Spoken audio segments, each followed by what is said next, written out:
Media item হওয়ার কারণে আহলুস সুন্নাত ওয়াল জামাত এইটা নিয়ে সাধারণ শ্রেণীর মধ্যে, শিক্ষিত শ্রেণীর মধ্যে একটা সন্দেহ তৈরি হয় নাই। আমি যখন তরিকতের কথা বলি একটা সন্দেহ তৈরি করে, উরসের কথা বললে ওনারা উরস নিয়ে একটা ওনাদের ইমেজ আছে সেটা চিন্তা করে। এখানে আমরা প্রপাগান্ডার মধ্যে মাইর খেয়ে গেছি। সেই কারণে আমাদের মাহফিলগুলোর মধ্যে ইলমি আলোচনা বন্ধ হয়ে গেছে। যেখানে ইলমি আলোচনা হয় সাধারণ শ্রোতা বসতে চায় না, তারা চায় এখানে টানুক, তারা চায় এখানে আজীব কিসিমের কাজ হোক। আপনারা বুঝতে পেরেছেন? সেই কারণে আমাদের মাহফিলগুলার রৌনক দমক চমক খতম হয়ে গেছে। এখানে যে বেশি নাটক করতে পারে তার দাম বেশি।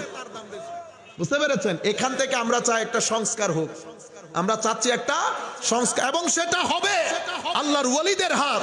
আপনারা নিজেদেরকে সৌভাগ্য মনে করবেন, উম্মতের এই কঠিন পরিস্থিতিতেও আল্লাহ আমাদেরকে আহলুস সুন্নাত ওয়াল জামাতের আকীদার উপর রেখেছে। এটা হক আকীদা।